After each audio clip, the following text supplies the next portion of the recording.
Show. Now, here is the voice of the working class, Rick Smith.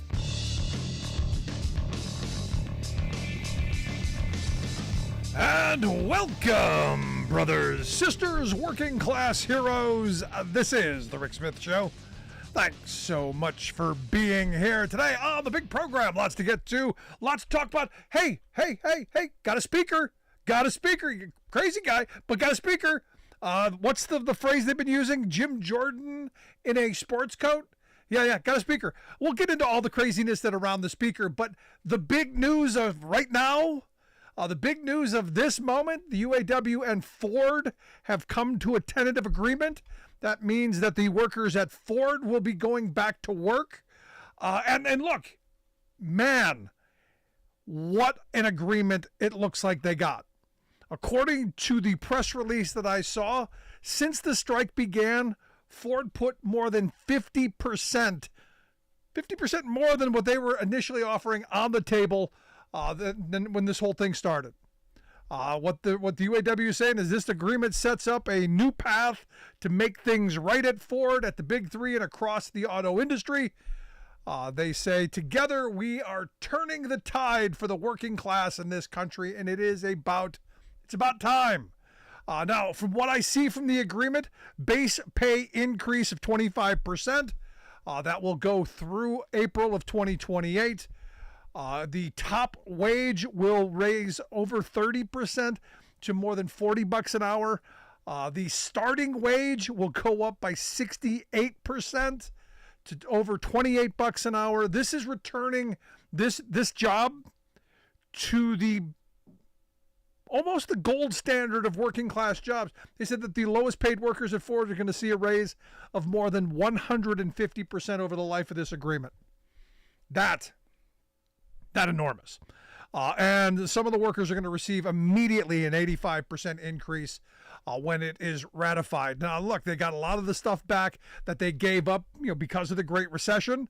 They got cost of living adjustment back.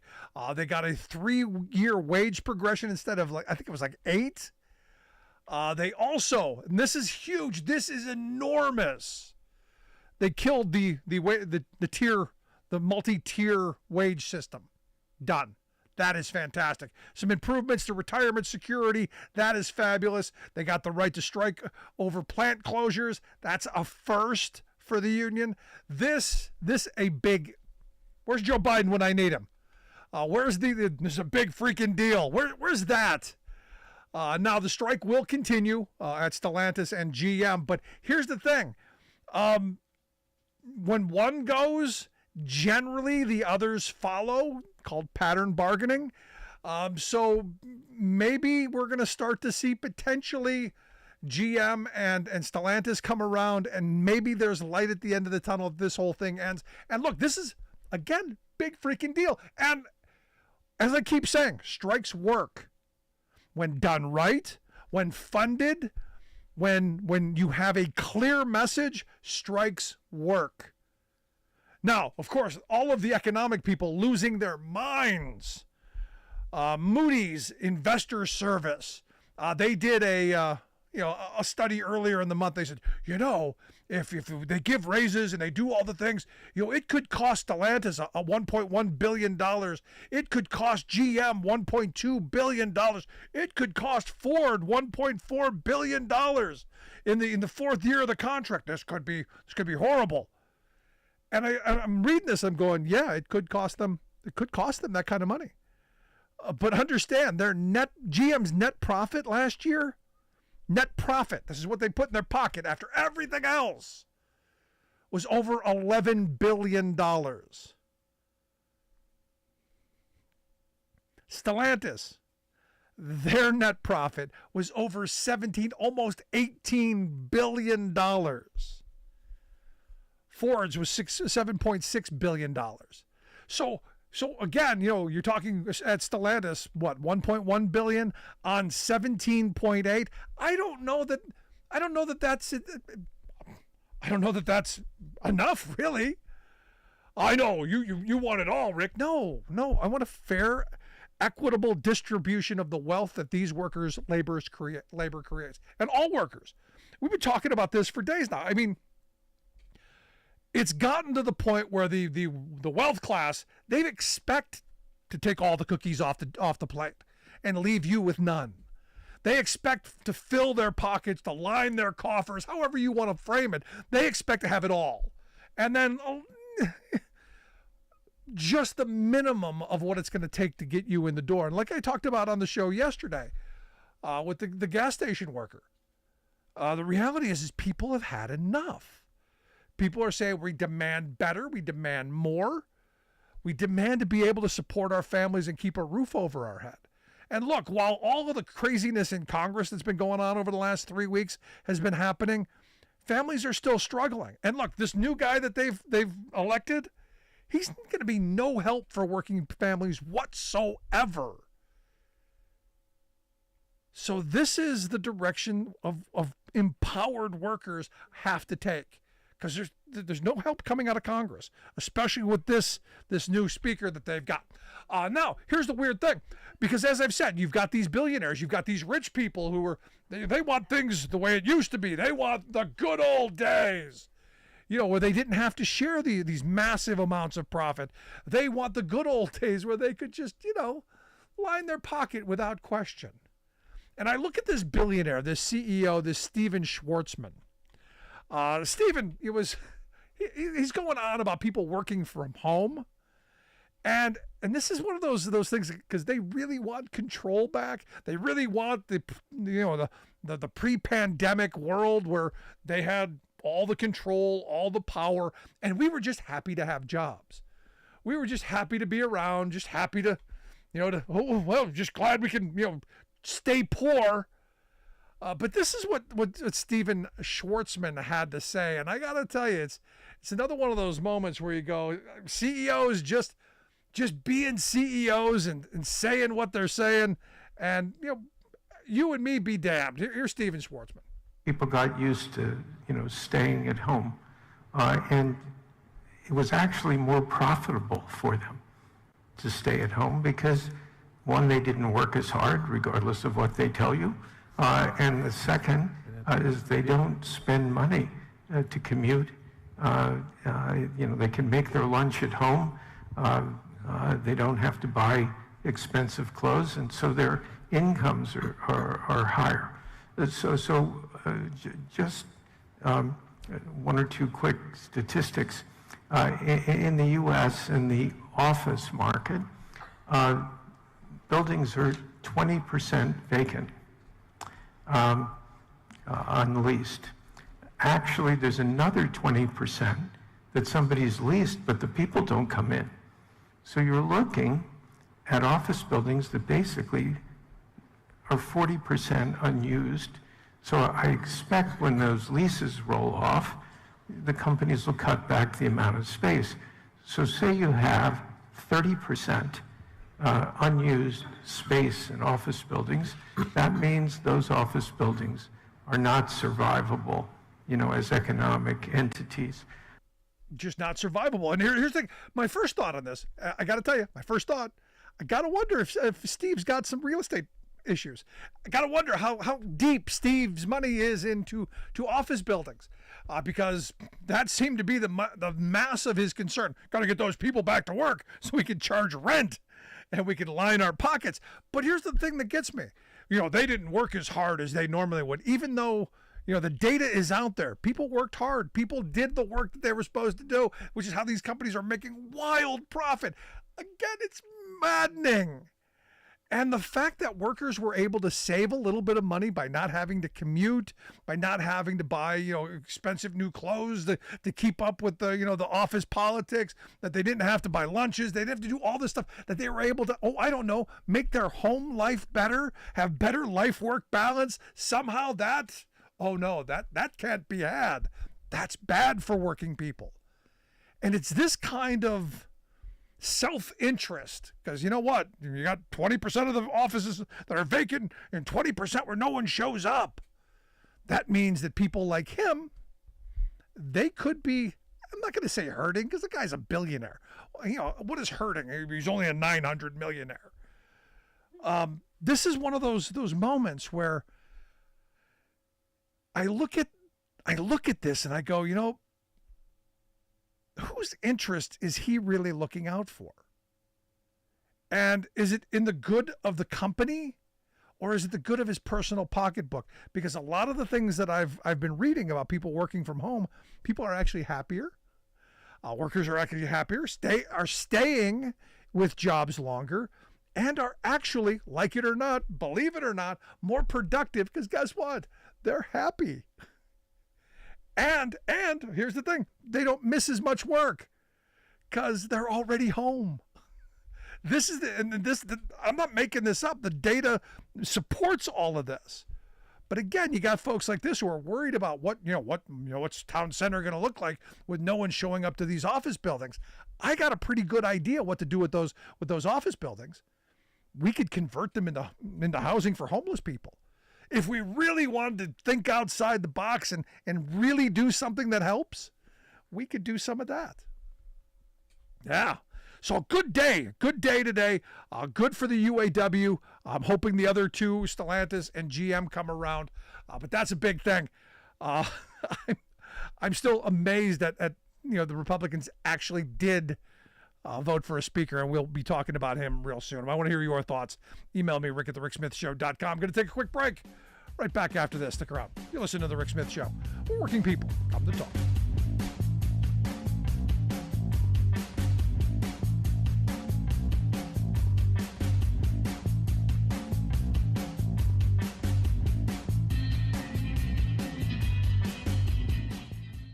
We are AFGE, the American Federation of Government Employees. We represent 700,000 federal and D.C. government workers who are the vital threads of the fabric of American life. We support our nation's military. We take care of our nation's veterans. We protect our nation's borders. We respond to our nation's crises and natural disasters. We provide services to our nation's seniors. The American Federation of Government Employees. We work for America. The phone lines are open. Give Rick a call at 1-866-416-RICK. That's 1-866-416-7425. Welcome back to the Rick Smith Show. Now, here is Rick Smith. So Mike Johnson, Republican from Louisiana, going to be the new speaker. And look, as the comments have been, Jim Jordan in a sports coat, basically election denier. There's a whole bunch of stuff. Election denier. Anti-abortionist. Has a zero rating with the AFL-CIO on all labor bills. Climate skeptic, anti-LGBT, lunatic. We could go down somebody who wants to slash Social Security and Medicare. And my favorite is, if only those women would bring able-bodied workers into the world, we wouldn't have Social Security problems. That's what the guy said. If we just had more cheap labor, if we could only force more poor women to have more poor children, we can exploit their labor, and that would be awesome. A la Tom DeLay, Newt Gingrich. Again, Republicans have been saying this for a very, very long time. Nothing new, but I do find it interesting that he is now the speaker. And guess what? He's going to be everything that Democrats want him to be, because he's everything that the general public despises about the GOP. It's going to be interesting to see where this goes. Let's go to the phones. Got Steve on line one. Steve, how are you?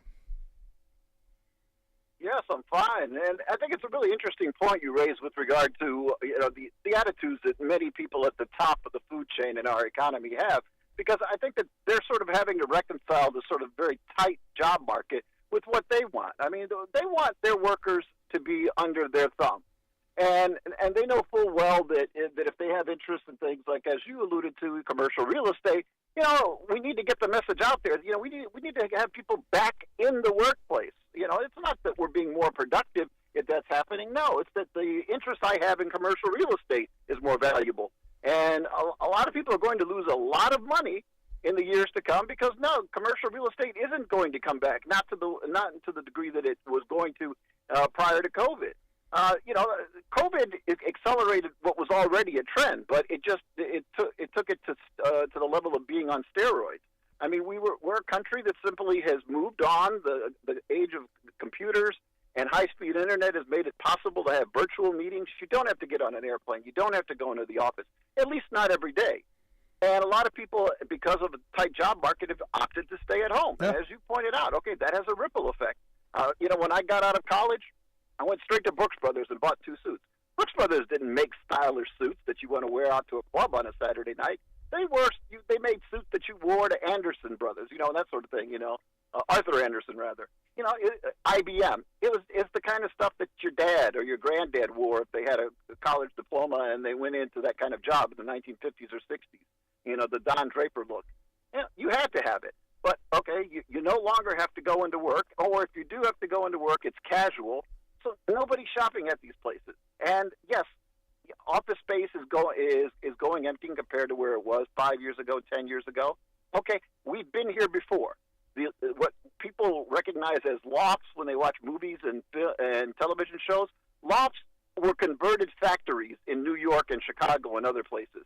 That they used to produce all sorts of things, and then rather than tearing them down, somebody came up with the bright idea to turn them into apartments and condos. And then now all of a sudden we're actually building things to look like lofts. But the original loft was something that used to actually, serve as a factory. Well, guess what? We will repurpose this stuff. One thing that, history for the last 5,000 years has taught us is that people like living in cities. We don't want to flock to live in rural areas unless civilization falls apart. That's the only time people leave cities. And so this idea that, that was forwarded back in the 60s and 70s that, people will entirely leave cities and it will be the end of that sort of life and we'll all live in suburbia. No, it didn't happen. And it's not going to happen again this time. Young people do not want to graduate from college and then go and live out in suburban heaven, where basically everybody's married and has kids. Some of them actually want to spend that time between their 21 and, say, early 30s, mid-30s, going out, meeting people, dating, not hanging around at lawn parties and PTA meetings. So, yeah, people aren't going anywhere, but, all of these people at the top want to convince you that somehow that our economy is going to fall apart unless things go back to the way that they were. Yeah. And by that, they mean controlling workers. But people have no intention of going back to that. The thing that COVID did for us, among other things, it sort of made us more like Europeans. Western Europeans think we're crazy. They think that, we basically live to work in America. We have a lot of material things that they don't, but the way that they live, they have a great work-life balance. And coming out of COVID, a lot of people in this country said, hey, you know what? I mean, one of us doesn't have to go in to work. Let's let them stay home with the kids because that's better. We'll make a little bit less money. Or we'll work, somebody can work a part-time job and I'll work a full-time job, that kind of thing. But this idea that, that used to exist in terms of the 1980s and 90s, when we surpassed Japan in terms of the number of hours, the average hours that Americans work, we work more than anybody else in the developed world. And we need to ask ourselves, why is that? And part of it is because of that whole Protestant ethic, the idea that has been ingrained in Americans' minds. You've got to work. That's the only thing that matters.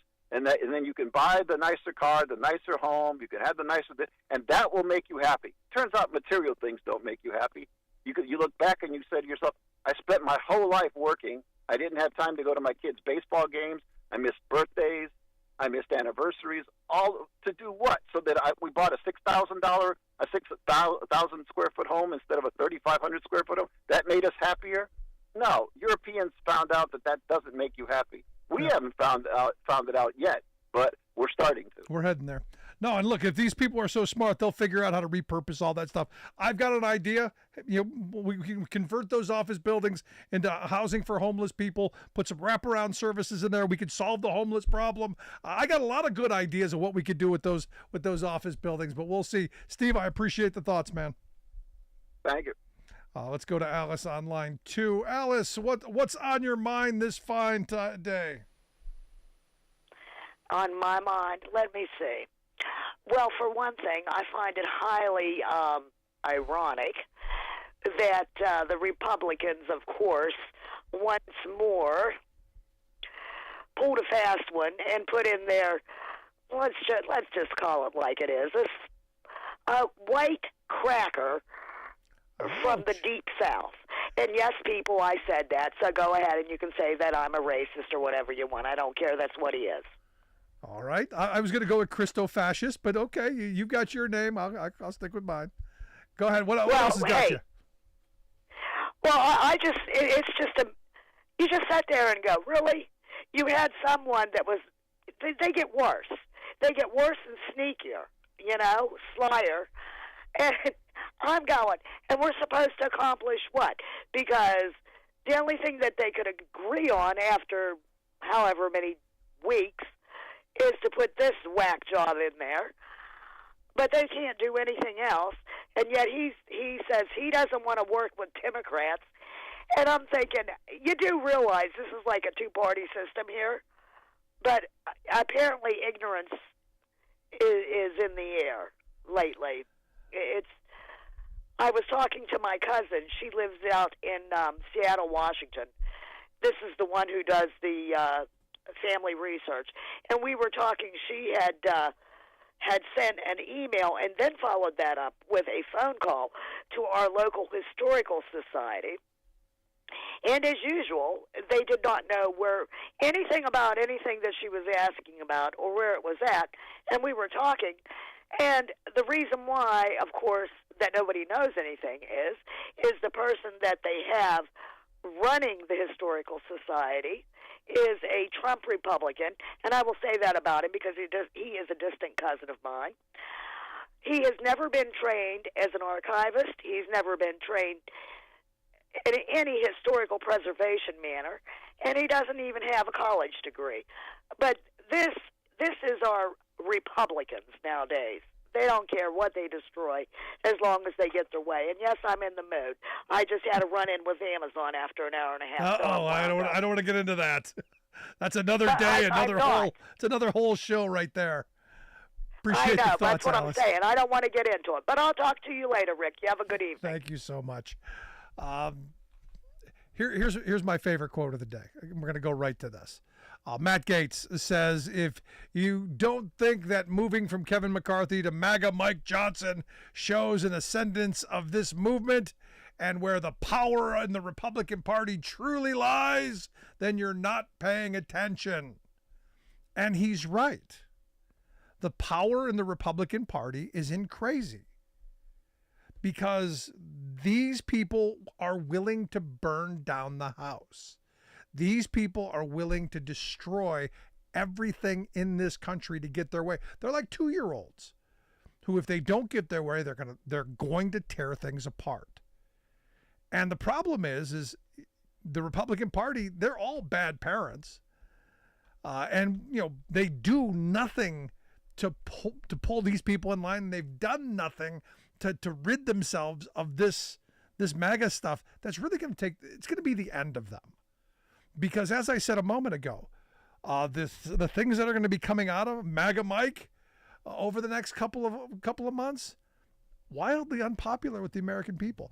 Going to play to the base really well. Going to play to the red hats really well. But for the mass of America, not so much. Want to hear your thoughts? Email me, rick@thericksmithshow.com. Quick break, right back.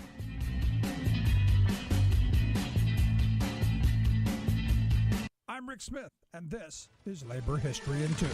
On this day in labor history, the year was 1886. That was the day Henry George accepted the nomination to run for mayor of New York on the United Labor Party ticket. In cities across the country, trade unionists met to found state labor parties and to hammer out political platforms for local and state elections. In New York City, ULP advocates issued the Clarendon Hall platform and nominated Henry George as the ULP candidate for the mayoral race. George had gained prominence with the 1879 publishing of his book, Progress and Poverty. In it, he addressed private land ownership as the basis for inequality and advocated for a single tax system. At New York's Cooper Union that evening, where thousands of supporters gathered, George addressed the crowd. He presented the ULP platform of higher wages, shorter hours, better working conditions, government ownership of railroads and communications, and the end to police repression. Burroughs and Wallace described the scene that night in their book, Gotham, A History of New York City to 1898. During his speech, George declared, quote, "This government of New York City, our whole political system is rotten to the core."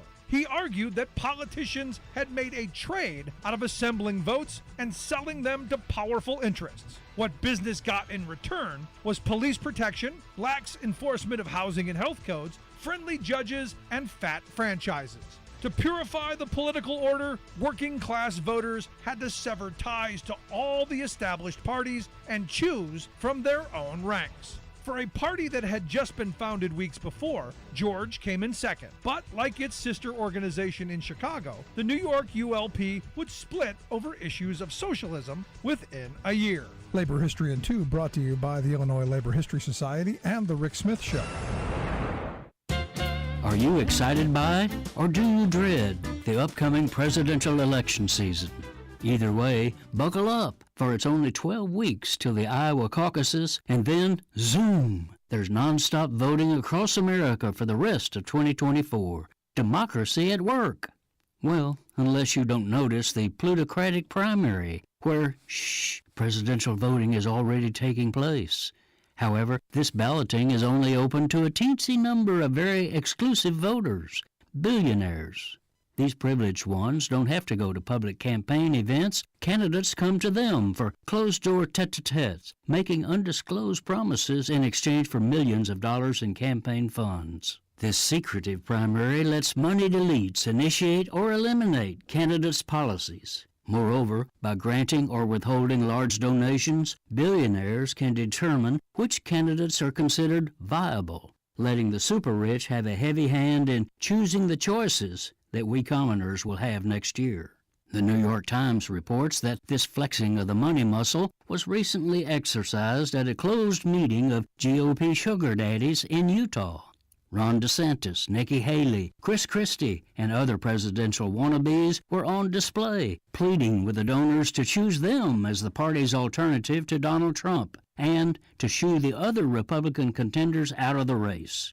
Haley bluntly appealed to the rich clique's plutocratic ego. Quote, "I think it's up to the donors to decide which candidates should get off the stage." Christie went a step further toward plutocratic rule, asking the elite attendees to decide who would be, quote, "the best president." This is Jim Hightower saying no one in the room bothered asking the obvious question, best for whom? Everyone knew he meant best for the rich. No need for messy elections. Let the billionaires choose.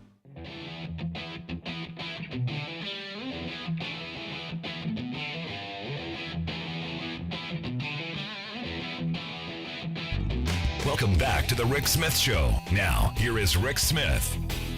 So the new GOP Speaker of the House, third-term guy, the relative newbie, going to be the leader of the Republican Party, doesn't really have much in the way of fundraising, which is good.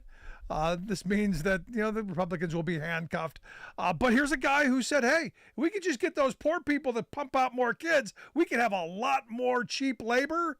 And, we could maybe save that little Social Security and Medicare thing for you if we just had more cheap labor. I'm not making this up. That's this guy's opinion. And look, this has been the Republican Party's opinion for a very long time. Tom DeLay said it a decade or two ago. This is not new, but this guy's now Speaker. So I'm interested to see where this is going to take us, and here to share some thoughts on the new Speaker and what this could mean for Social Security. I've asked our good friend Alex Lawson to come talk with us. Alex is the Executive Director of Social Security Works. SocialSecurityWorks.org is their website. Alex, thanks for taking time for us. Of course, anytime. And it is a weird time, that's for sure. You weren't lying. That's literally what he said in committee. He's like, if we could just force people to have babies, then Republicans wouldn't be forced to cut Social Security, in so many words. I mean, and you're also right that is their position. It's like you can set up more if you want, Rick, but this guy, Mike Johnson, he's a backbencher in the truest sense of the word. So if you're looking at like what happened is the speaker, the speaker is in line for the president, right? Like president, vice president, speaker. This is somebody who is the pinnacle of a House career. And the House is extraordinarily hierarchical. So they work on committees, they go up to a committee chair, and they keep going up. They couldn't get any of the people who, quote unquote, should, right? Any of their actual leaders, they couldn't get that person into the speaker chair because they just had so much animosity because they've been knifing each other back and forth for, however many weeks it's been. 3. And for 22 days. And this guy is a cipher, but not really. He's a puppet. He's clearly not able. He did not unify the caucus by the sheer force of his personality, Rick. He actually was the absolute break glass in case of a huge emergency and put a suit in place. And somebody else's, you can actually see it in the press conference. You can see Scalise over his shoulder, Scalise who could not get the votes to become speaker, and he just tells him what to do, and he's talking directly to him. He's not saying it to the press. But Mike Johnson is to be a backbencher from Louisiana, like a Republican in a safe district like that, super easy. All he has to do is say literally the craziest stuff that it is in, their worldview, and he just rises higher and higher. And he's a very rich man, multimillionaire, and he's backed by the fathomless wealth of the hard right Christian nationalist part of the Republican Party, like the money behind overturning Roe v. Wade. That's who he is. And, the truth is that the real story is that you had all of those so-called moderate Republicans take their mask right off and be like, oh yeah, that we're extremists. But this is our leader. This guy right here is our leader. This guy who wants to criminalize being gay in this country. This guy who wants to force women to have babies so that there's a supply of cheap labor. This guy who's dead set on destroying Social Security and Medicare. And Rick, I know you know this, but I'll just mention it for your listeners, who I bet also know this because we pay attention. That's how he introduced himself to the world, saying, and we're going to have this commission that's going to cut Social Security and Medicare.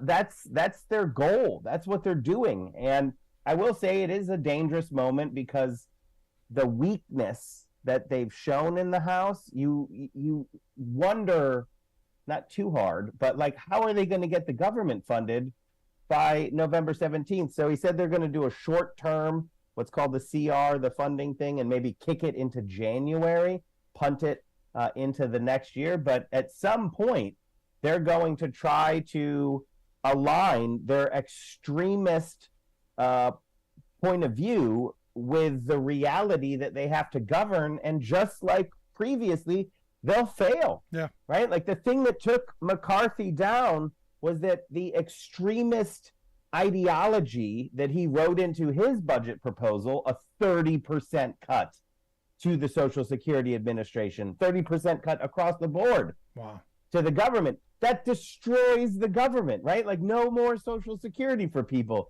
They know that's not actually possible.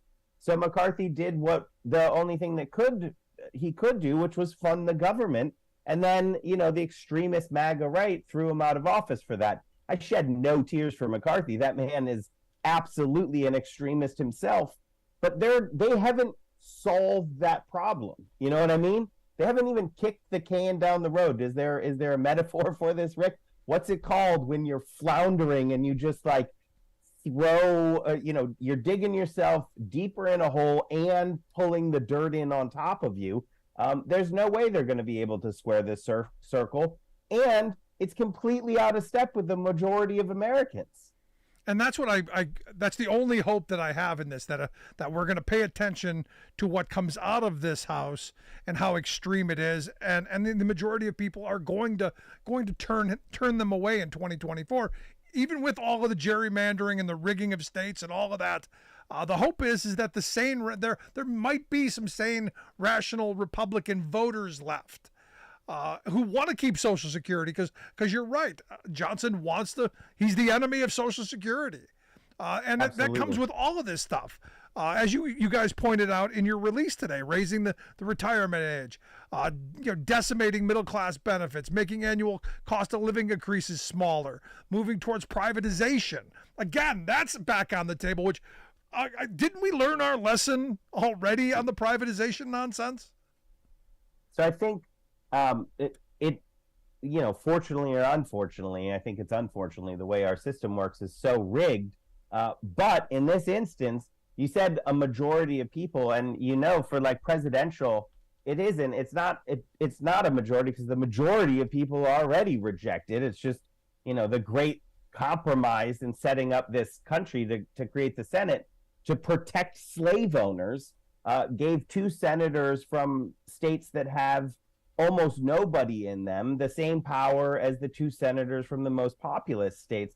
So it's not about a majority. We know that a majority of Americans absolutely disagree with the things that Mike Johnson says, forcing women to give birth, criminalizing women who get an abortion, meaning sending them to prison. These are things that this man has said, and not just to prison, Alex, but hard labor.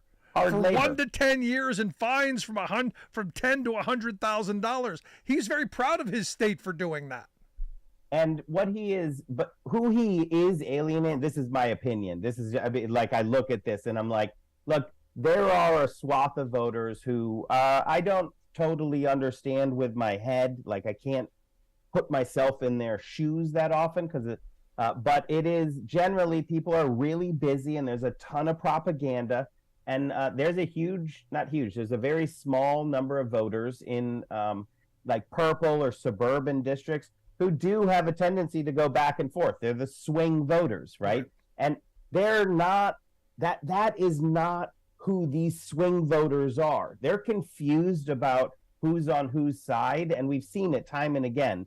In polling, yes, but really it's in election results that Roe v. Wade, overturning Roe v. Wade, deeply unpopular, and it really pushes turnout. We saw that in Ohio, a super confusing ballot initiative, and it got smoked because the people understood what's at stake with these extremists. That's who he has no chance of connecting to. Nobody. So that is abundantly clear. You pile on top of that the fact that he wants to destroy Social Security, and now you're driving the same sort of depressed turnout. That's wrong. I'm sorry. It wasn't depressing turnout. It was seniors still voted. Seniors vote, as you know, just like in every single election. But they switched against Trump. And that, there's so many things you could say actually did it. But that movement of senior voters, not to be a majority of them, but just they lost, when you lose a voter and they go to the other side, that's 2 votes. One, you lost one, and your opponent gained one. Right. That's we're going to make sure every single Biden district Republicans who are elected in districts that Biden won, there's 18 of them. We're going to make sure that every single person in those districts knows that these so-called moderates pulled the lever for an avowed extremist. That's who they elected as their leader. And you also, at the top, you laid out, this guy, he doesn't have a Rolodex. Like, they're all going to try to give him their Rolodex, meaning his fundraising prowess for the entire caucus. But my other opinion is that many of the donors, the Republican donors, are going to write off the House. Yeah. They're going to actually focus on the Senate and the White House because the House has been just so chaotic, and it just doesn't seem as sure of a thing. The Senate map for the Democrats is really hard. Yeah. So I see them pouring money into the Senate. And, we're going to make sure that everyone knows that all the Republicans want to cut Social Security. It's not some of them, it's all of them. You're absolutely right. You're listening to The Rick Smith Show. We're with Alex Lawson. Alex is the executive director of Social Security Works. SocialSecurityWorks.org is the website if you want to check out the work that they do. I got to get your thoughts on this.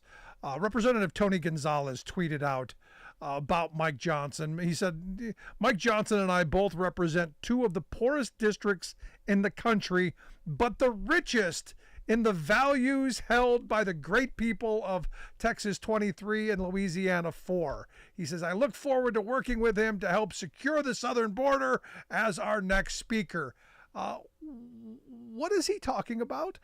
Is he promoting the fact that they represent the poorest people in the country and have done absolutely nothing to help them, especially on the day when the census comes out with the fact that food insecurity in this country has risen sharply and that millions of people go to bed hungry every night in this country, and probably a lot in their districts? I'm confused at what Mr. Gonzalez here is trying to say. Yeah, I think a lot of what people try to say in that vein is, don't pay attention to the fact that you're poor and these billionaires have been robbing you with our help for decades. Let's focus on this other thing, in this case, the border, right? It's just a deflection. And it's sad. And I do think that the Democrats have to do a better job of really understanding that even playing on that turf is a loser's game, right? Like the same thing as the commission that Johnson has proposed, that Jody Arrington, held a hearing on. This is the long-held dream of the Republicans, and too often the Democrats want to talk about it as if it's like real policy or something, and it's not. It's not real policy. It's just a way of robbing people of their Social Security benefits, so that their rich, ultra-wealthy don't have to pay their fair share in taxes. So it really always comes down to the same thing, right? If you are not going to improve the lives of the people who you represent by challenging the billionaire class and the ultra-wealthy, then the only playbook there is incomprehensible gobbledygook, which politicians also are really good at, and finger-pointing at somebody else, when the actual problem is abundantly clear. The problem is billionaires. We've got a billionaire problem. That's the problem. And the antidote to the problem is solidarity. It's getting organized. It's standing together, like the UAW is right now, showing that when workers stand together, we can see headlines that are more in line, instead of record profits, meaning yachts for CEOs. Record profits means that workers have record wages. That's how it did. The CEOs didn't make the profits; the workers did. See, this is how you save Social Security and Medicare. To me, it seems very simple. You've got these UAW members who are now going to make upwards of more than $40 an hour at the top rate, starting wage over $28 an hour. That means more money going into Social Security and Medicare. That seems to me like a good idea. Help distribute the money to the people who earn it, to the people who work for it. And the systems will be fine. What's happened over the years is we've stagnated and declined wages so badly and destroyed benefits to the point where, yeah, there are some problems, but you don't destroy the whole system because of problems that were created by our billionaire class. You make them pay. Yeah, and just to put a little bit of a finer point on it, the problem is the billionaires. If they didn't hoover up all of the productivity gains, right? I'm sure people have seen the graph, but our productivity as workers keeps going up, but the wages haven't kept pace with that. And it's in direct proportion to union density. So when unions are strong, the productivity gains go to the workers in the form of wages, higher wages. The system works perfectly then. when the billionaires corrupt the system and hoover up all of the money outside of the system, outside of the Social Security system, outside of the income tax system, an army of lawyers to hide their ill-gotten gains in offshore accounts and things of that nature. That's what makes any sort of system creaky. So the solution to the problem is just make the billionaires, when it comes to Social Security, pay the same rate on all of their income, just like the rest of us do. That's all that we're saying, is just get the ultra wealthy to pay in on 100% of their income, both earned and unearned income. Put that army of lawyers out of business. The problem is the billionaires. So the solution has to be make the billionaires play by the rules. Yep. The workers who are playing by the rules, that's not who you hurt by stealing their benefits for the problems caused by the billionaires. And that's the stakes. That's what's going on here. And Mike Johnson is firmly on the side of the billionaires. He's saying, my guys, my ultra wealthy, the guys who call the shots, they don't want to pay more in taxes, so we're going to cut your Social Security. They've been doing this for a while, Rick, but I've been doing this for a while too. So I'm confident. I'm taking the fight to them. This is deeply unpopular, and we need the American people to understand that that's what's going on. It's as simple as that. SocialSecurityWorks.org, the website, if you want to check out the work that Alex and his crew does over at Social Security Works, SocialSecurityWorks.org. Alex, always great talking with you. I appreciate the time. Keep up the great work. Keep up the fight, and I look forward to talking to you again real soon. Thanks, Rick. Our good friend Alex Lawson. Want to hear your thoughts? Email me, rick@thericksmithshow.com. Going to take a quick break. Right back with your thoughts after this. Stick around. You're listening to The Rick Smith Show. We're working people. Come to talk.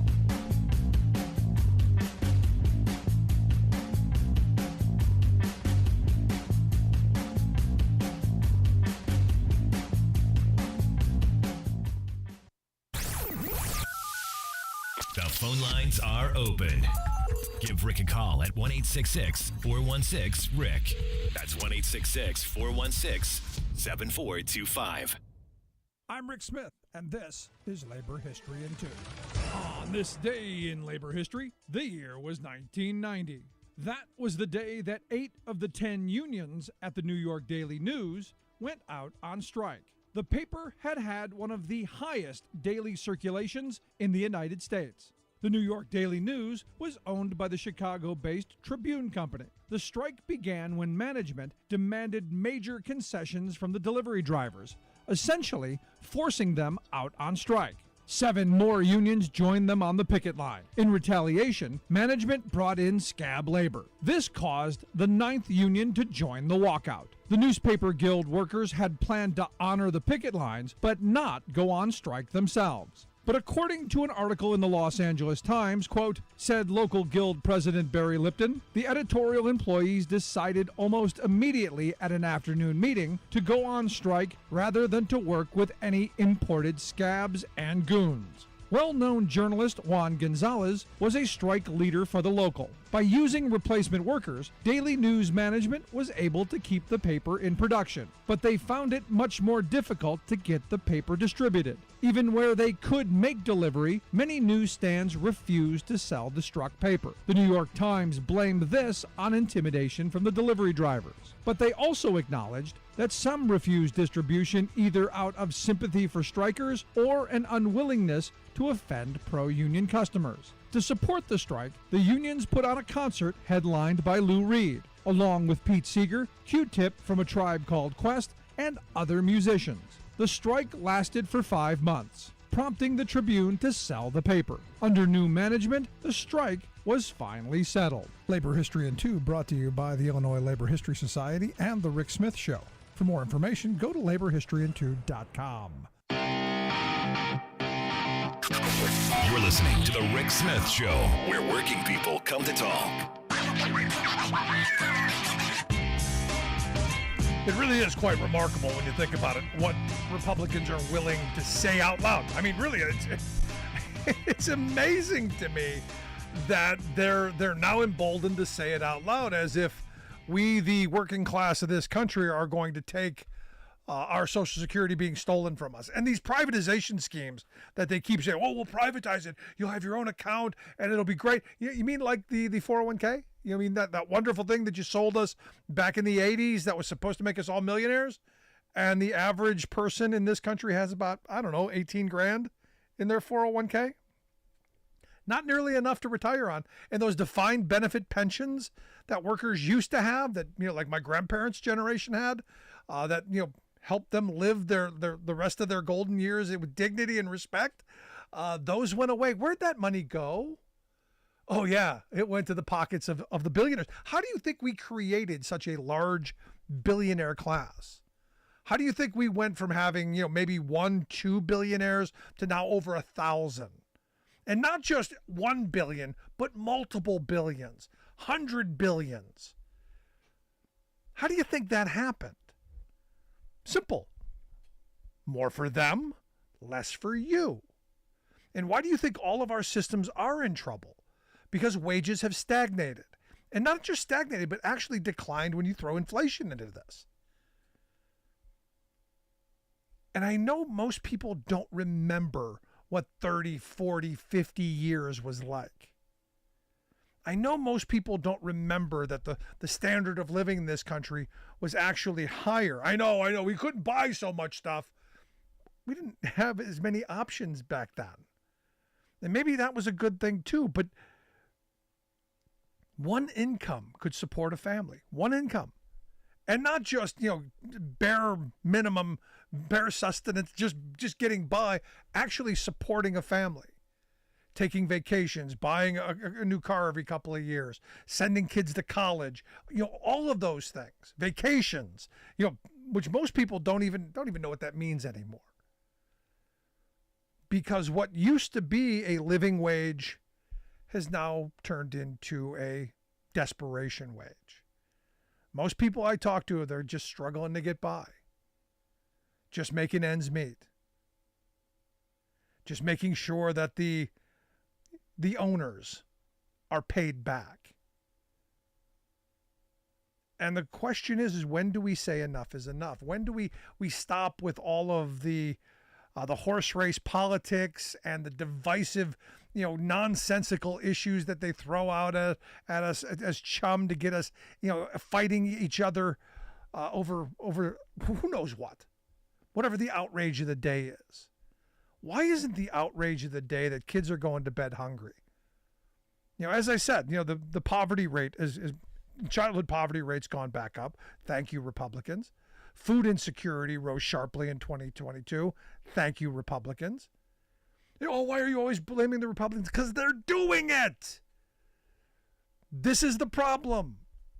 It's like, someone said to me, well, why are they picking up poor Donald Trump? Because he committed the crimes.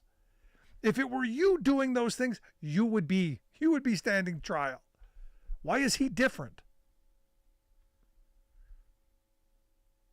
But the question I have for this new speaker, which messaging bills are you going to be moving forward on? I think it's going to be telling what he comes out with.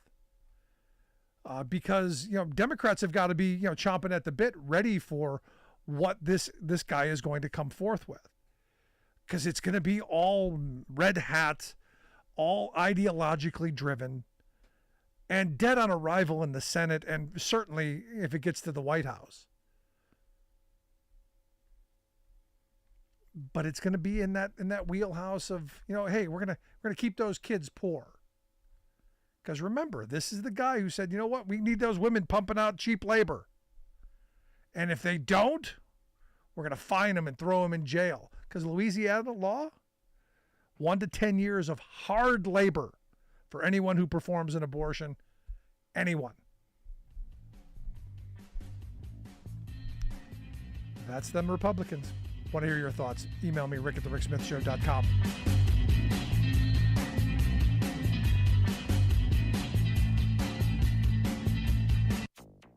As sea level rise makes more coastal properties chronically flooded, those coastal property values are projected to plummet. Rising sea levels threaten Florida property values and its economy. New study confirms hurricanes really are getting more intense due to global warming. Plus, it's shocking, in fact. Melting of the huge West Antarctic ice sheet may have already passed the point of no return. All of those great stories and more, including super fog, straight ahead. From BradBlog.com, I'm Brad Friedman. And I'm Desi Doyen. Stand by for 6 minutes of independent green news, politics, analysis, and snarky comment. And I know what you're thinking, another depressing environment story. Yep. This is your Green News Report. Okay, Desi Doyen, a tragic story out of Louisiana, but a bizarre one, in fact. Super fog blamed in Louisiana for a highway crash that killed at least 7 people? Yes, unfortunately, at least 7 people were killed and 25 injured in a massive pileup of 158 vehicles outside of New Orleans on Monday due to a super fog. What the hell is a super fog? It sounds like a late 70s, early 80s soft rock band. Well, the National Weather Service says the foul smoke from coastal marsh peat fires combined with dense fog to create an unusually dense super fog. Well, what are peat fires? Well, peat is basically rotting wet vegetation, and it can self-ignite after long periods of hot temperatures, which Louisiana has been roasted by hot temperatures all summer and into fall. So it's likely this is going to be yet another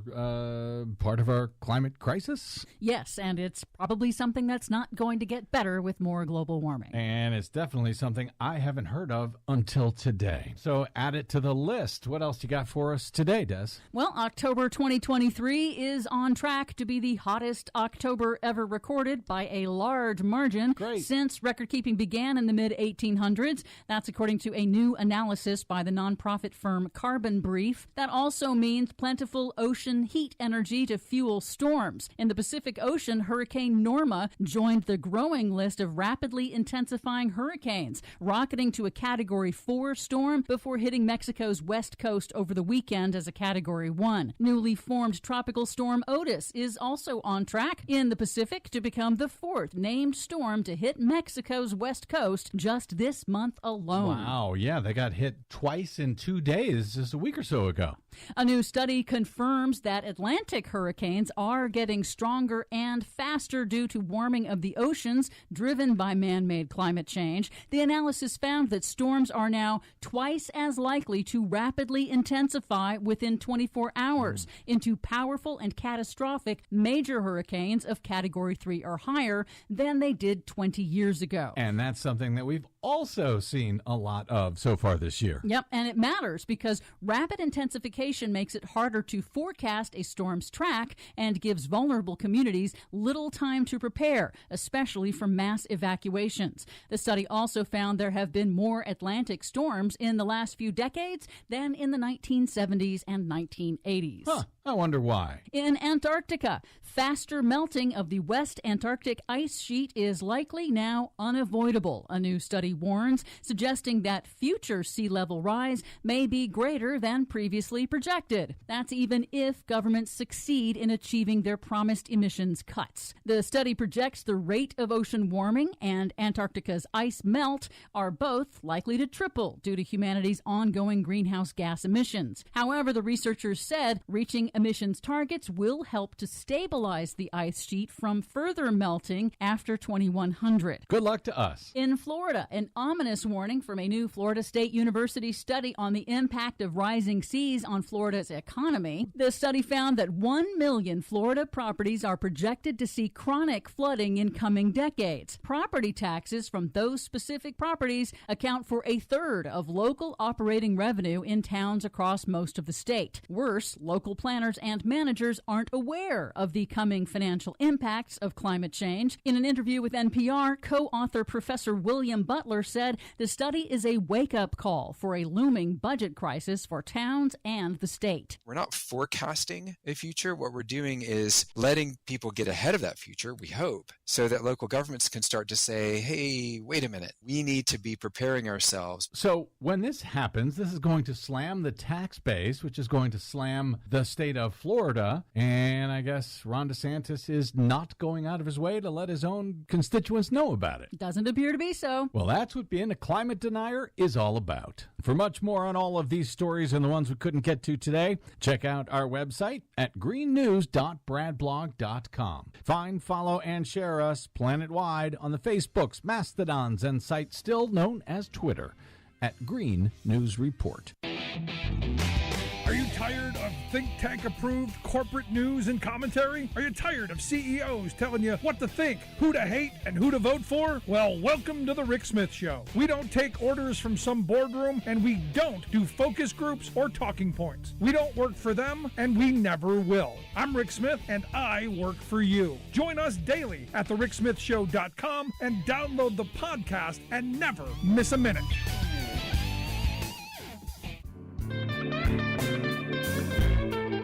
Welcome back to the Rick Smith Show. Now, here is Rick Smith.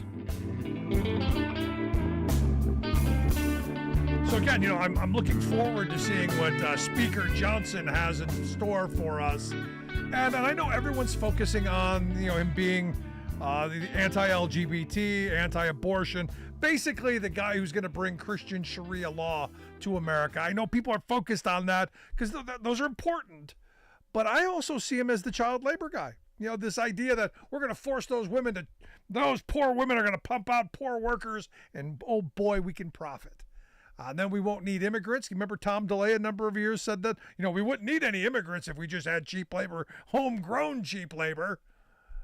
So it's going to be, again, very interesting to see where Mike Johnson's going to take us, and here to share some thoughts on the new speaker-elect and maybe where we end up. I've asked Marcus Barham to come talk with us. Marcus is a contributed editor over at Capital in Maine, capitalinmaine.com, the website. Marcus, thanks for taking time for us.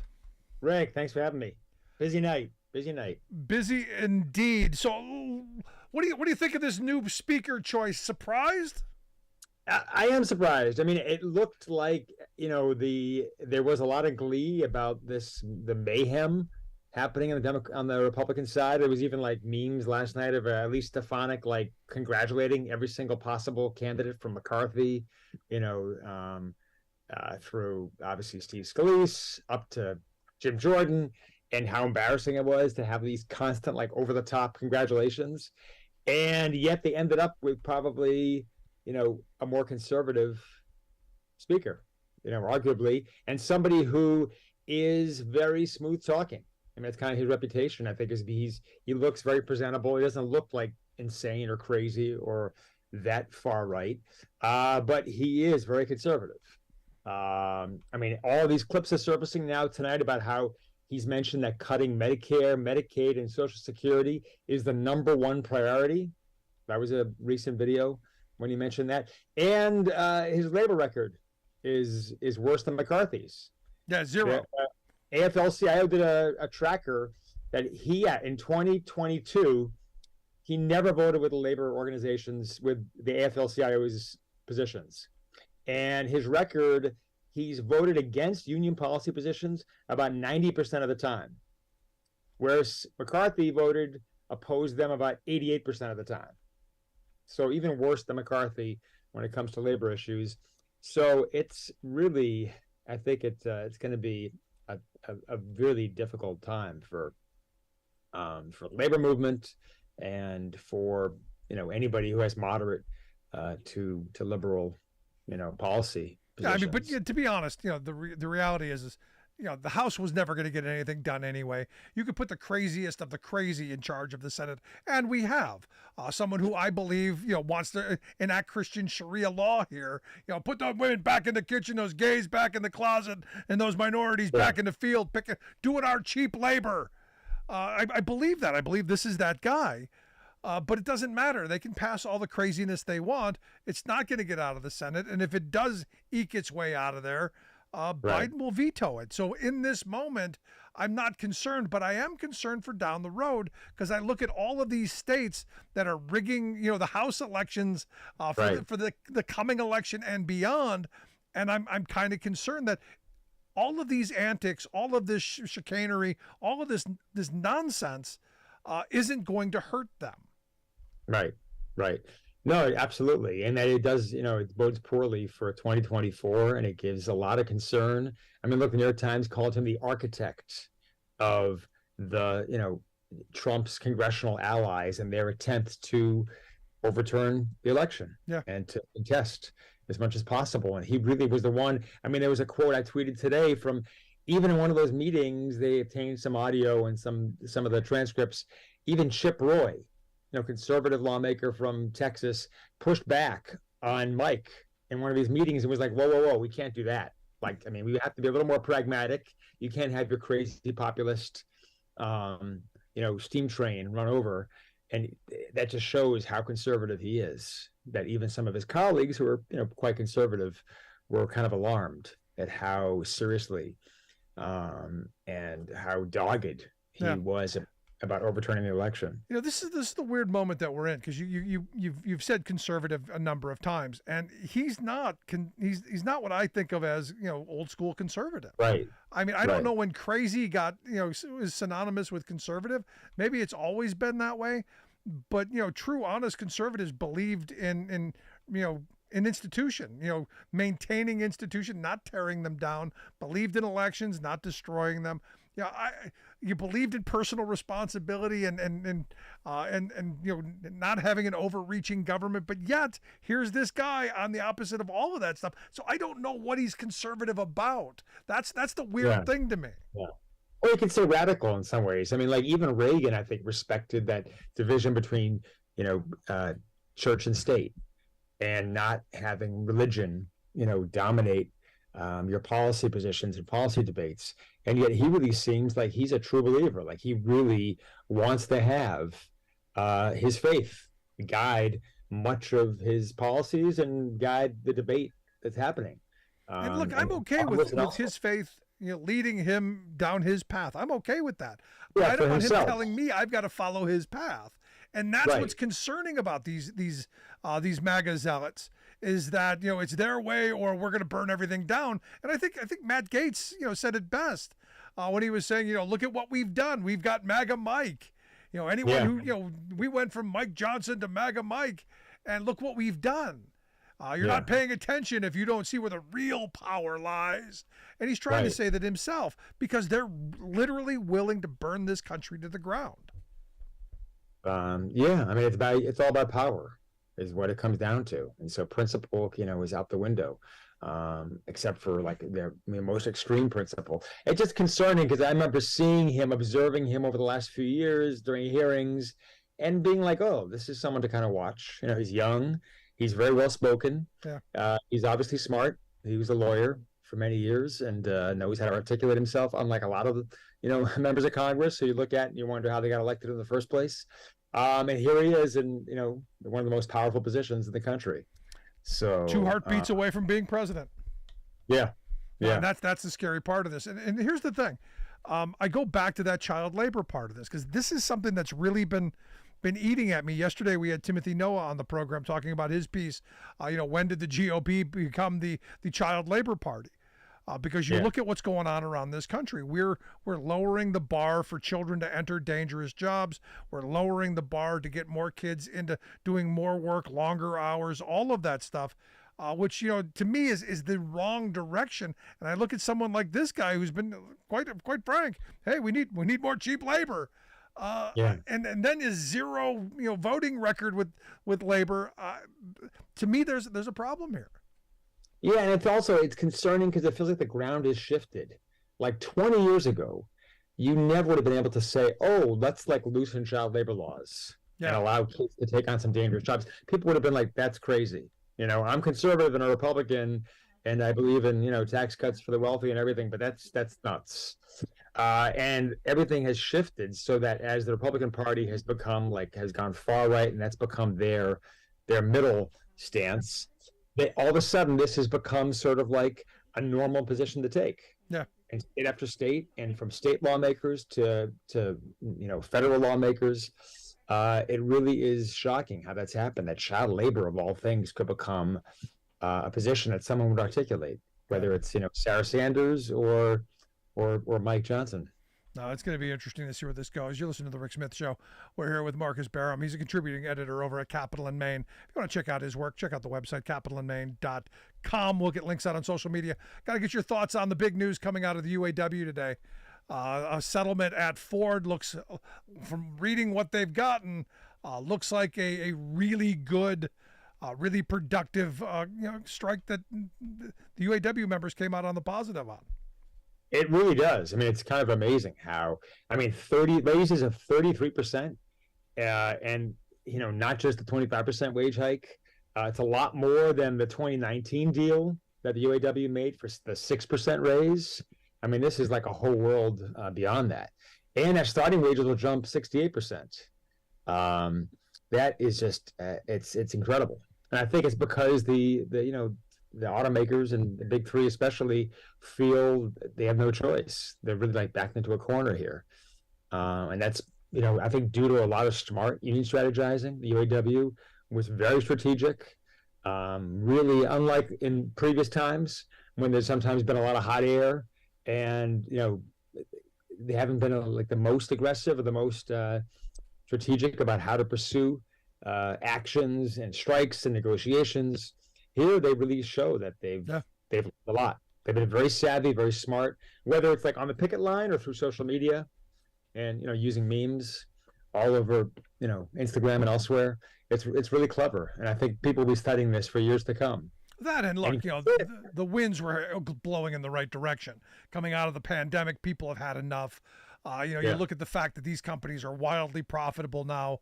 They certainly should be sharing some of the wealth, even though they didn't want to. And it shows me strikes work. When done right, strikes work.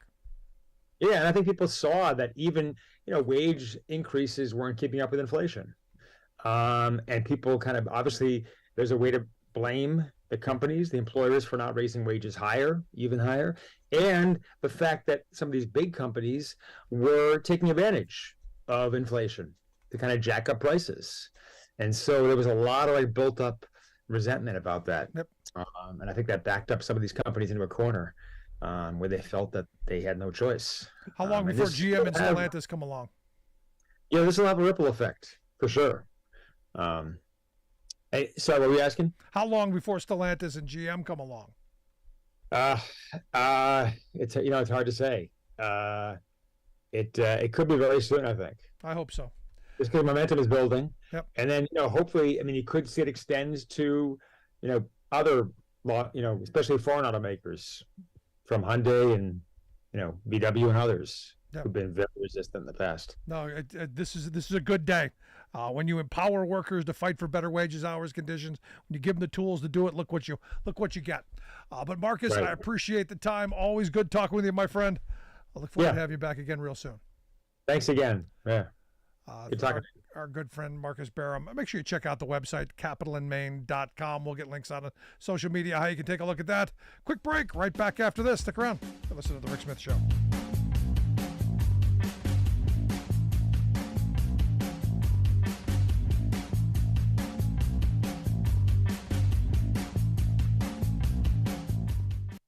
We are AFGE, the American Federation of Government Employees. We represent 700,000 federal and D.C. government workers who are the vital threads of the fabric of American life. We support our nation's military. We take care of our nation's veterans. We protect our nation's borders. We respond to our nation's crises and natural disasters. We provide services to our nation's seniors. The American Federation of Government Employees. We work for America. The phone lines are open. Give Rick a call at 1-866-416-RICK. That's 1-866-416-7425. Welcome back to the Rick Smith Show. Now, here is Rick Smith.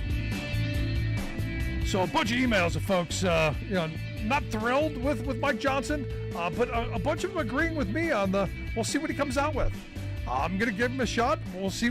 Maybe he's going to surprise us and be the greatest speaker in the history of speakerdom.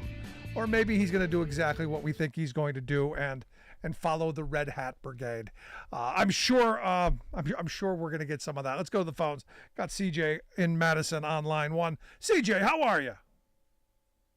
I am good. Thanks for taking. Yeah, what happened to Donald's? Donald? Why? I thought we were talking about Social Security and conservatism and Mike Johnson. But what about Donald? You said the other night he was going to win. What happened to him? Thought he was the guy. I thought it was a done deal. Yes, you're right. You're right. Well, I kind of thought it would be, but he got a few votes. But I do like this Mike Johnson. I think he does stand for. Heard some of his beliefs and the direction. Because fiscally we're running at a $2 trillion deficit. We take in 5, and we're spending 7. So the reality is, it's helped cause some of these issues, And then you were talking about the UAW. I wonder, what is that going to do? And I do agree they should be paid well, but what is it going to do to the cost of the truck and vehicles? Because, you're right, they should share in the profit margin, but they should make vehicles more affordable, because right now, man, just go buy a new truck today, a beautiful new truck. Look, GM's profits of 2022 was over $11 billion. I keep hearing people, CJ. I keep hearing people, CJ, talking to me about, the workers are asking for too much money. The workers are asking for too much. But GM made $11 billion. Stellantis made, $17 billion, almost $18 billion. And Ford was up almost to $8 billion. There's money there. There is, and they can share that. But a 32-hour work week? Are you kidding me? Yeah, they said the same thing when we were fighting for the 8-hour day. An 8-hour day? Are you kidding me? With technological advancements, we should be striving for that to be the future. CJ, why are we stuck to working our life away? I do appreciate you bantering with me, but there are some facts that we have to address, though, Rick, is fiscally, and that's what they need to do. And I agree. You got to touch these programs because they're going into the what? Red. See, but we disagree on the solution here, CJ. You were saying, let me ask you, are you saying we need to cut benefits? Is that what you're saying? Well, what are you saying? I'm saying we need to, raise wages on workers so that they can pay more into Social Security and Medicare. And the bigger part of it is we scrap the cap and we go and we tax our billionaire friends who have been pocketing all of this money for decades. It's about time the billionaire class that our sacrifice created, it's about time that they pony up. So I'm sorry, I'm not taking food out of Granny's mouth and sending her back to eating cat food. I'm not doing that, CJ. That is wrong. It's stupid, and we can't allow it to happen. You're going to drive these people out of the country, and you know what? The radio station that I call into in Madison has expanded, and I bet you that the millionaire that built those progressive stations used those Trump tax cuts, and you got to give a business a reason to stay in this country, because your party will drive them offshore again, Rick. That's what they'll do. And you want to talk about inflation? We're living your policies right now. We are. No, actually, we're not. But I appreciate it, CJ. And at the gas pump. Yeah, I appreciate your thoughts on this. I disagree with you completely. Thank you for taking my call, Rick. Anytime, buddy. But here's the thing, and this is where CJ and I will disagree. And I'm very clear about this. We need to save Social Security and Medicare. This is how we've kept millions of seniors out of poverty for decades now.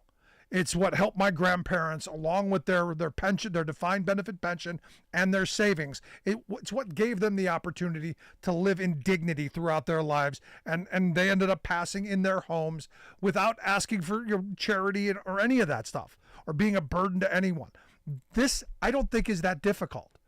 What we have done in this country is we have changed this economy in ways that are dangerous to working people. What my grandparents' generation fought for was, at the end of your work life, you get a defined benefit pension. You've got the three-legged stool: defined benefit pension, Social Security, and savings. The sad reality is that three-legged stool has been dwindled down to, well, Social Security, and they want to cut and take that. All of these privatization schemes really about destroying that and putting more money in the pockets of our investor class. How about we not gut Social Security right now? How about we go and we tax our billionaire class? Because I'm very open and honest about this. I am a tax and spend liberal.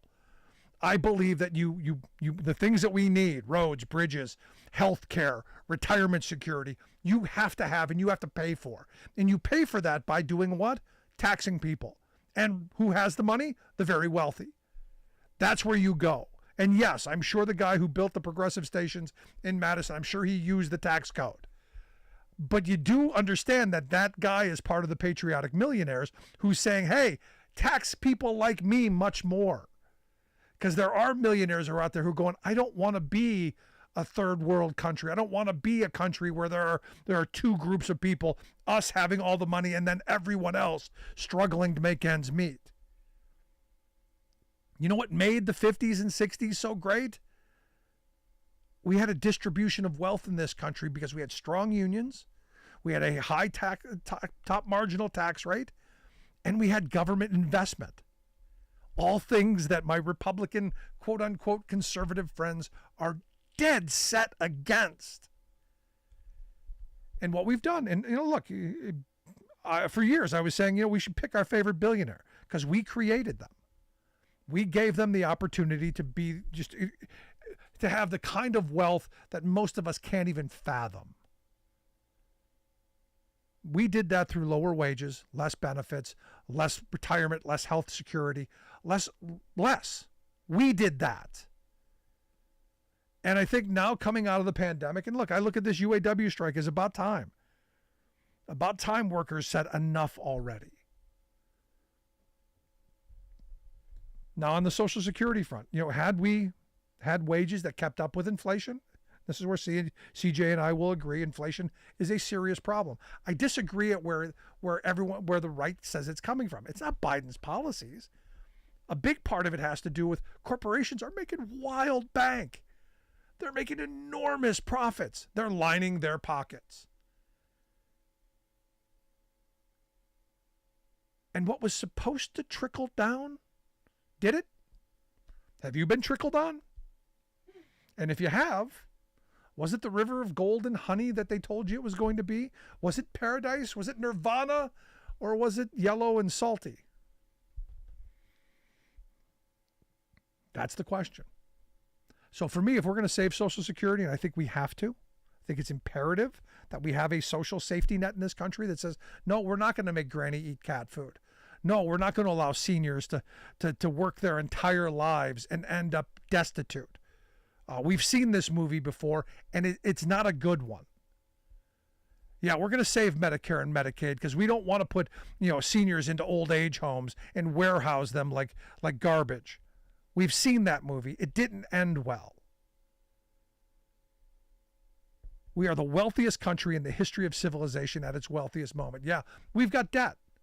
But the debt to GDP ratio is not anywhere near the danger zone. It's amazing to me how conservatives, when they fret away billions and trillions of dollars, think Trump years, and then when a Democrat gets in office, oh my God, I worry about the debt. I worry about deficits now. Epiphany. A light bulb went on. And look, I worry about it all the time too.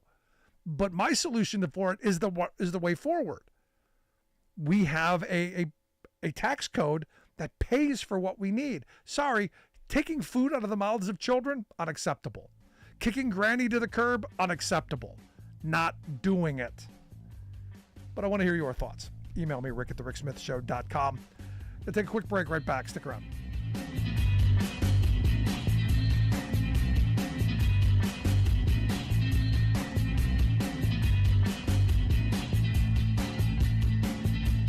I'm Rick Smith, and this is Labor History in 2. On this day in labor history, the year was 1990.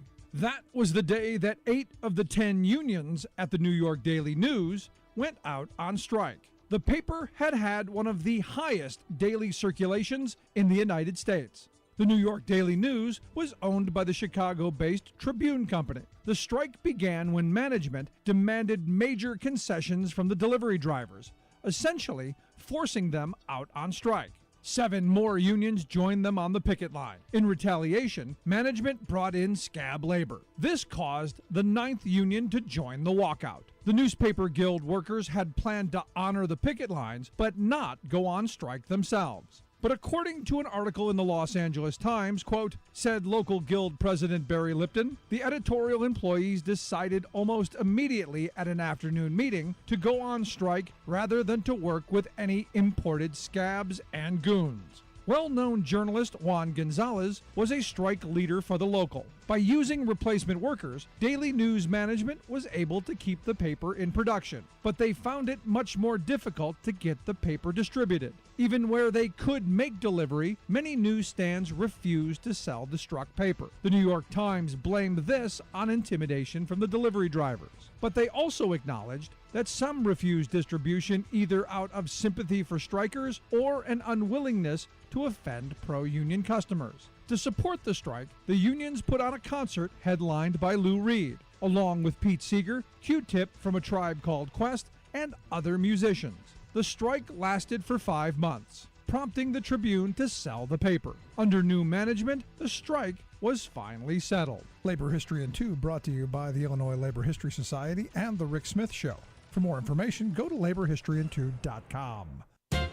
Are you excited by or do you dread the upcoming presidential election season? Either way, buckle up, for it's only 12 weeks till the Iowa caucuses, and then, zoom! There's nonstop voting across America for the rest of 2024. Democracy at work.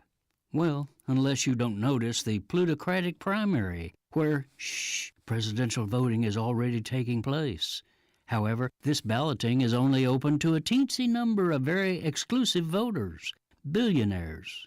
These privileged ones don't have to go to public campaign events. Candidates come to them for closed-door tete-a-tetes, making undisclosed promises in exchange for millions of dollars in campaign funds. This secretive primary lets moneyed elites initiate or eliminate candidates' policies. Moreover, by granting or withholding large donations, billionaires can determine which candidates are considered viable, letting the super-rich have a heavy hand in choosing the choices that we commoners will have next year. The New York Times reports that this flexing of the money muscle was recently exercised at a closed meeting of GOP sugar daddies in Utah. Ron DeSantis, Nikki Haley, Chris Christie, and other presidential wannabes were on display, pleading with the donors to choose them as the party's alternative to Donald Trump and to shoo the other Republican contenders out of the race. Haley bluntly appealed to the rich clique's plutocratic ego. Quote, I think it's up to the donors to decide which candidates should get off the stage. Christie went a step further toward plutocratic rule, asking the elite attendees to decide who would be, quote, the best president. This is Jim Hightower saying no one in the room bothered asking the obvious question, best for whom? Everyone knew he meant best for the rich. No need for messy elections. Let the billionaires choose.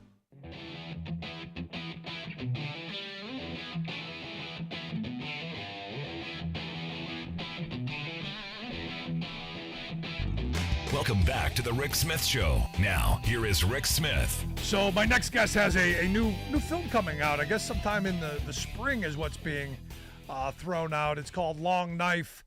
Osage Oil and the new Trail of Tears, I guess, going to be released in spring of 2024.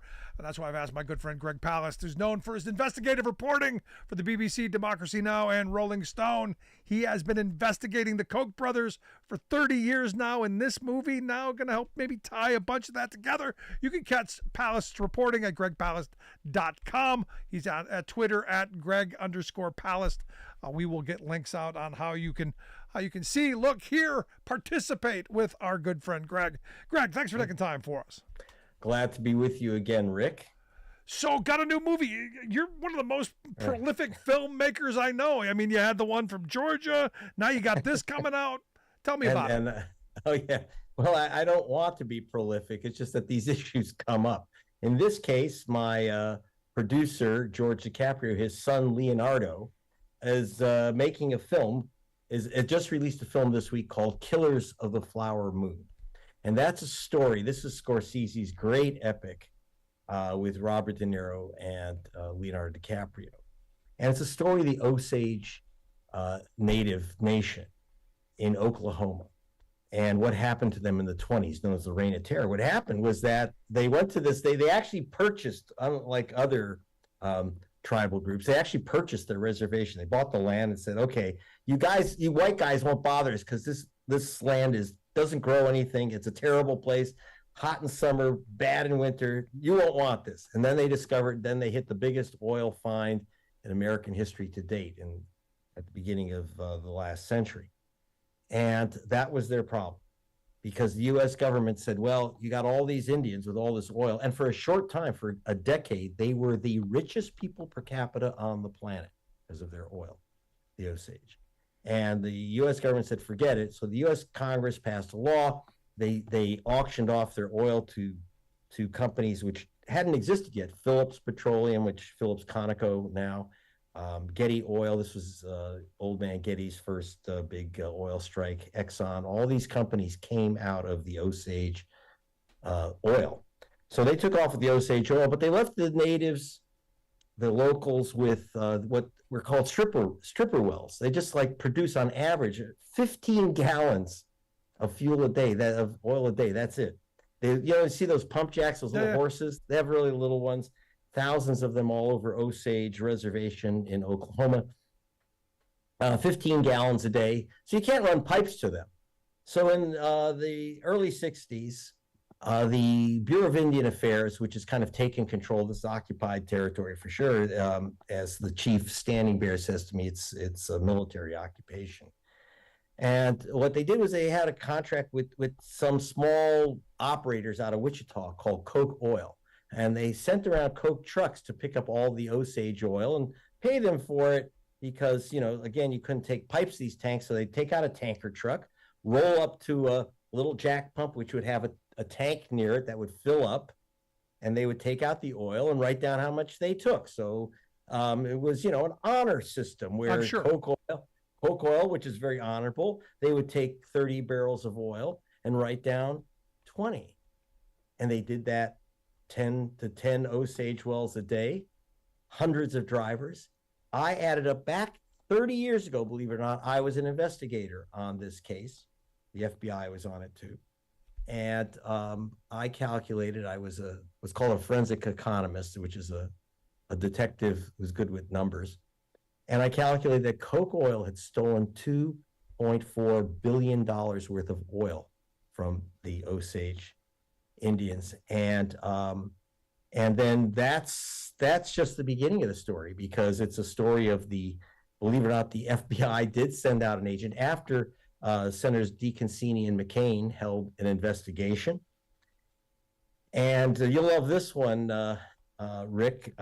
Senator DeConcini, who was a Democrat of Arizona, Charles Koch sent an emissary, the chairman of the Democratic Party, Bob Strauss, who was on the Koch payroll, and said, if you issue a report from the U.S. Senate saying Koch oil had stolen from the Osage, Charlie Koch will spend whatever it takes to destroy your career. And DeConcini said, F you, threw him out of the office, issued the report, and they did ruin his political career.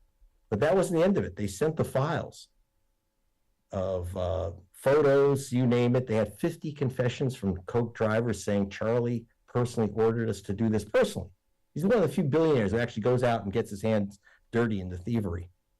And he went out and told these guys, you either steal or you lose your job.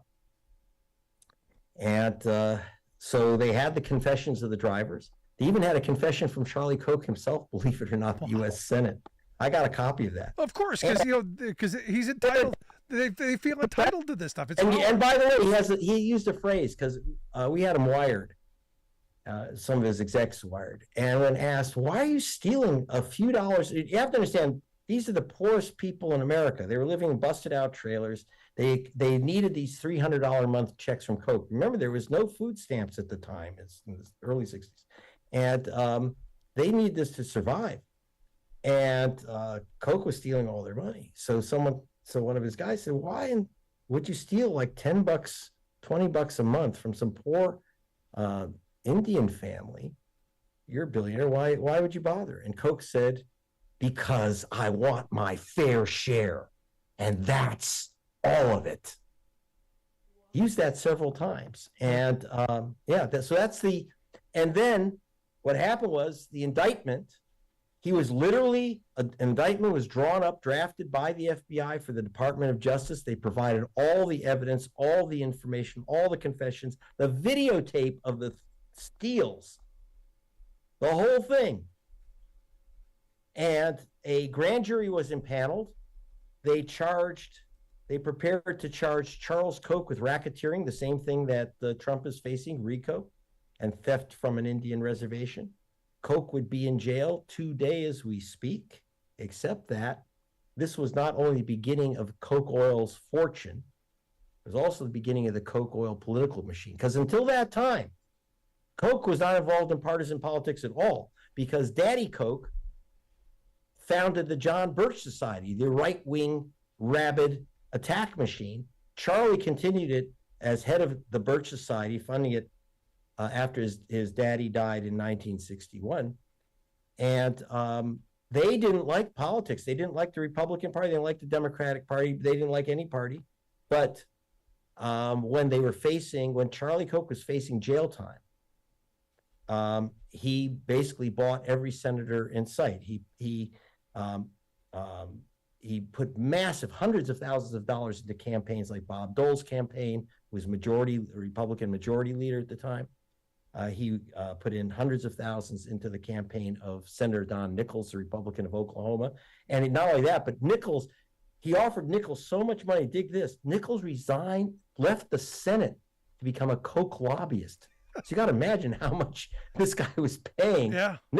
Nichols then had the prosecutor replaced with a Koch buddy who then disbanded the grand jury, quashed the indictment of Charles Koch, and actually wrote Koch a letter saying there's no evidence that you committed any crimes. Who gets this get out jail free letter from the U.S. government? So that's what happened to Koch, is that he literally but then he realized, hell, if I can buy a couple of U.S. senators for peanuts, imagine if I could buy the whole U.S. Congress, which he did. He created the Contract for America. He created an organization called the Tea Party. He actually did a takeover of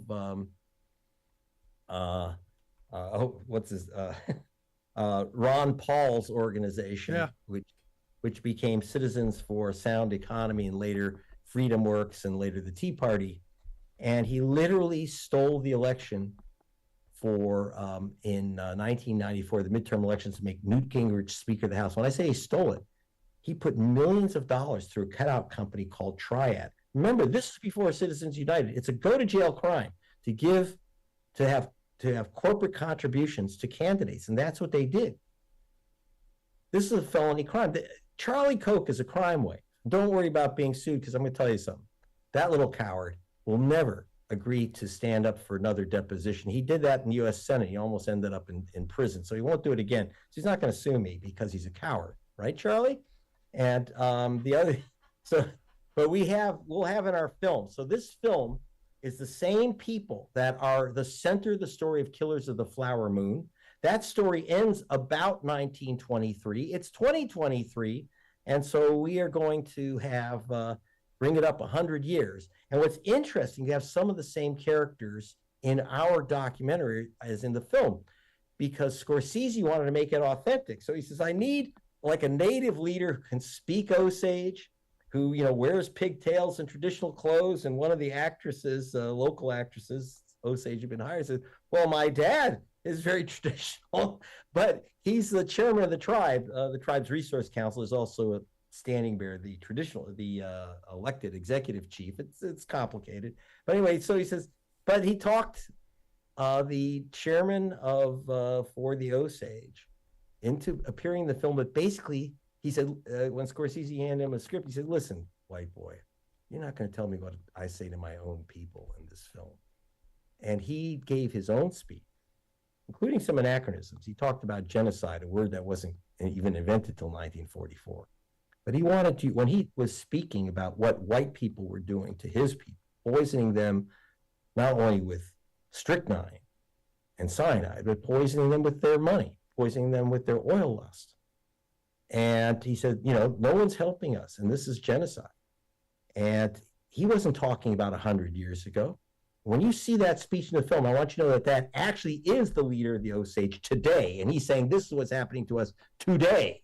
And that's why he demanded and wanted Scorsese and DiCaprio to make a film about who they are now, not just as victims from the 20s. Now, you have to understand, to convince Leonardo DiCaprio to help out native peoples, especially facing environmental destruction there on the reservation, it doesn't take a lot of effort. This is his heart and soul.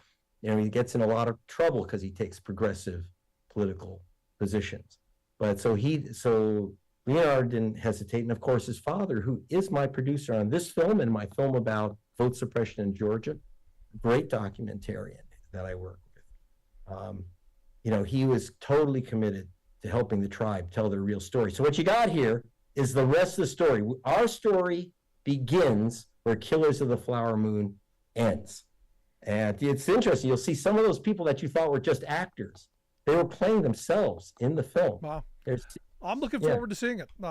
Spring of 2024, right? Yes. I mean, it's up to, you know, we're working in coordination with DiCaprio, and we're working because of the timing of Killers of the Flower Moon. We don't know when it will stream on Apple. So we're going to work that all out. But we want to have, the point is to have the maximum impact for the Osage, who are still, as they say, under military occupation. One good, nice thing is that, you know, and in fact, many Osage, including the chief, who is one of America's best trial lawyers, Chief Standing Bear, he's listed as mentally incompetent. This is an old thing going way back to the U.S. occupation of native lands, and where these people are listed as incompetent.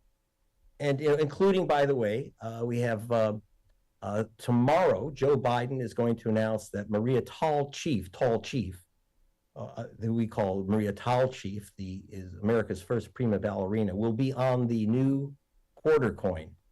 So the Osage dancer, the great prima ballerina Maria Tall Chief, will be on the quarter starting tomorrow. But they are still listed as not capable of handling their own property. I was at her house. You know, it's ridiculous. It's tragic too. It's horrible. Yeah. No, I mean, there are a lot of these tragic stories, and I'm glad that you're telling it. The movie Long Knife, Osage Oil, and the new Trail of Tears, going to be released in spring of 2020. You're listening to The Rick Smith Show with Greg Palast, known for his investigative reports at the BBC, Democracy Now! And Rolling Stone. Check out his website, gregpalast.com. We'll get links out on social media how you can do that. Before I let you go, I got to get your thoughts on what's going on down in Georgia. I'm sure you've seen all of the flipping that's going on. It's like, you know, someone's flipping pancakes down there. Any thoughts on where things are going? Oh, indeed, because as I may have mentioned in my other cases, before I was a reporter, I had a real job. I was a racketeering specialist and investigator with the Justice Department and others. And I can tell you, running RICO cases, as I've done, I've been in charge of them.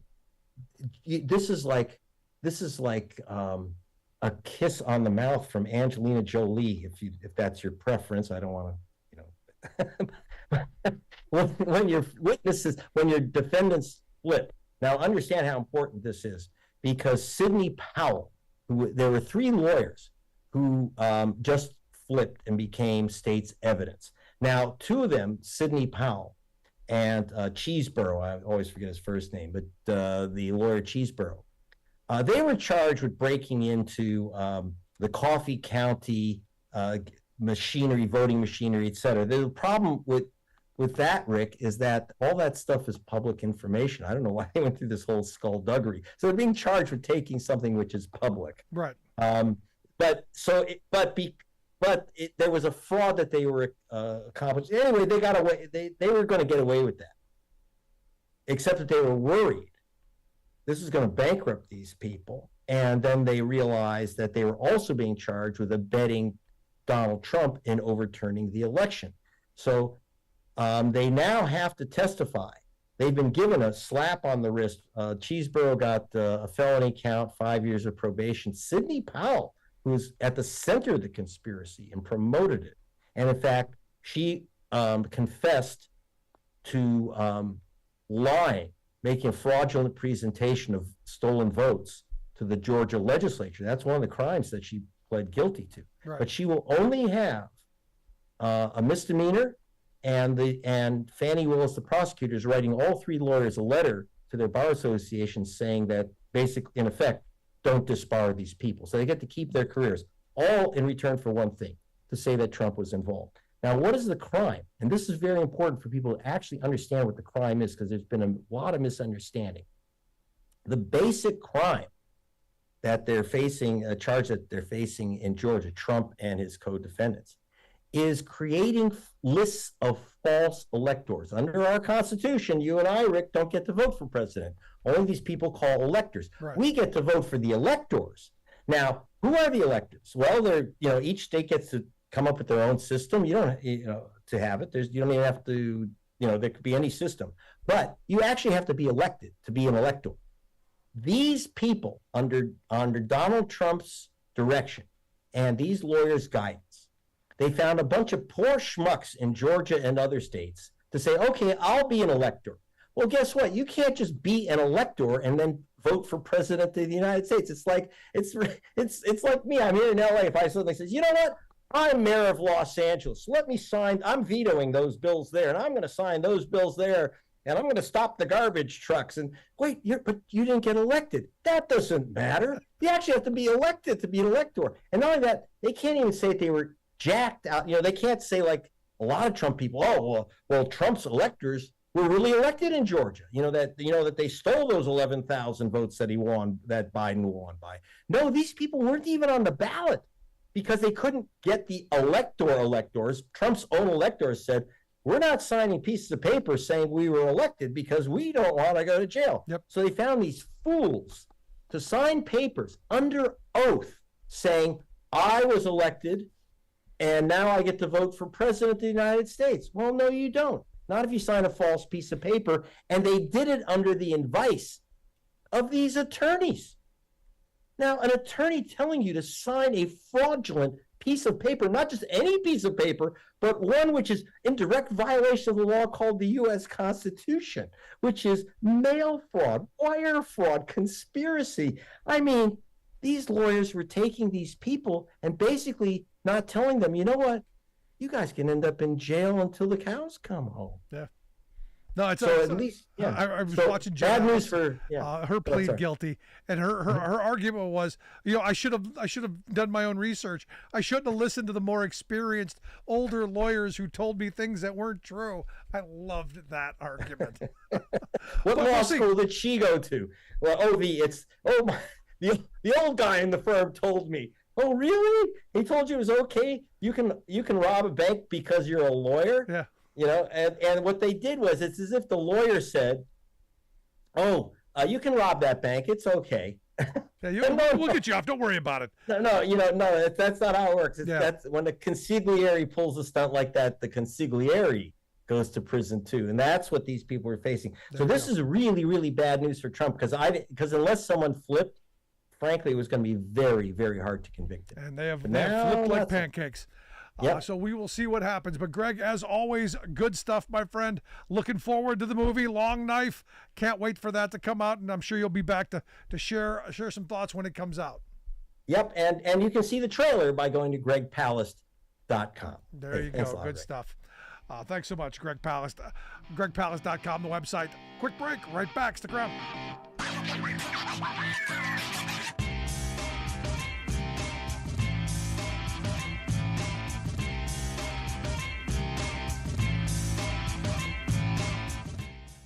I'm Rick Smith, and this is Labor History in 2.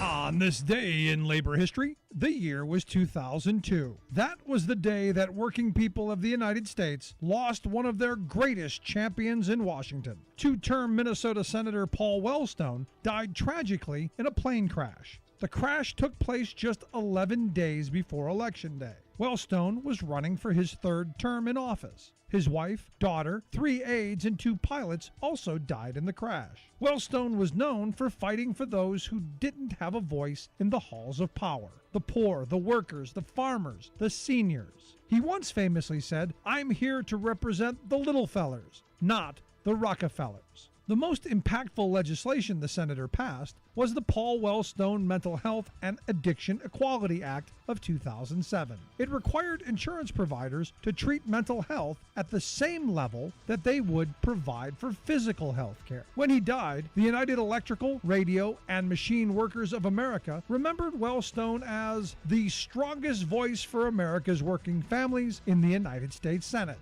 AFSCME Local 34 wrote, "He was the best friend that AFSCME had in the U.S. Senate and supported us and the issues that affected working families."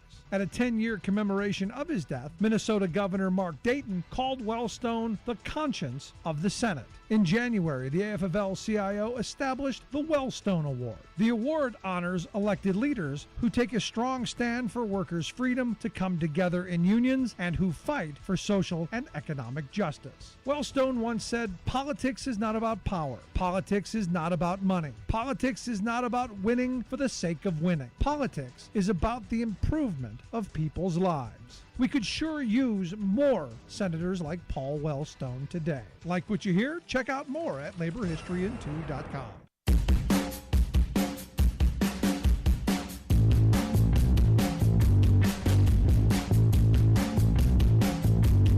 I like Greg Palast. I think he does incredible work. Hope you check out his website, gregpalast.com. For all of that. And this movie I'm looking forward to. He's always got some interesting stuff coming out of it. For instance, his vigilante movie is well worth seeing.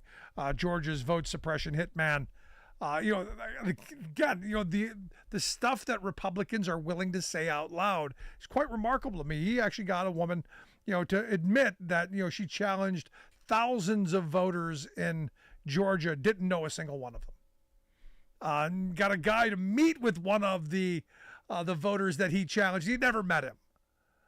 And because that's what Georgia law allows you to do. In fact, the woman, I think she challenged like 30, 40,000 people's right to vote. And how many of those folks didn't ultimately get to vote because, the system, when you throw that many names out, it's hard to clear all that stuff. And they know that. The kind of games that they play is just remarkable to me. Also, I look at North Carolina. North Carolina's lawmakers just approved new maps for Congress for the 2024 election. They've rigged the state up to be Republicans get 10 districts of the 14. Three districts favor Democrats, and one is what they're considering competitive. Now, understand, right now, as the maps are, it is a 7-7 equal split. So as I keep saying, Republicans keep rigging the game so that it doesn't matter what the voters want. The game is already rigged before you even cast the first ballot. And this is one of the ways to do it. Look at Ohio, same kind of thing.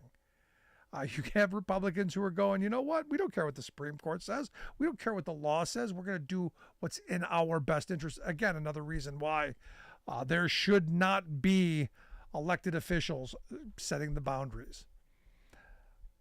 Should not happen. But I want to hear your thoughts. Email me, rick@thericksmithshow.com. Good day today. Good on the UAW workers at Ford. Let's hope GM and Stellantis come along and agree to end the strike, get people back to work, and get people the wages that they earned. But I want to hear your thoughts. Email me, rick@thericksmithshow.com. Miss any portion of the program? Grab the podcast. Wherever you get your podcasts, you'll find ours. Make sure you subscribe. Thanks so much for being here. We'll see you back here next time. You've been listening to The Rick Smith Show. Email Rick at rick@thericksmithshow.com. Until next time, this has been The Rick Smith Show, where working people come to talk.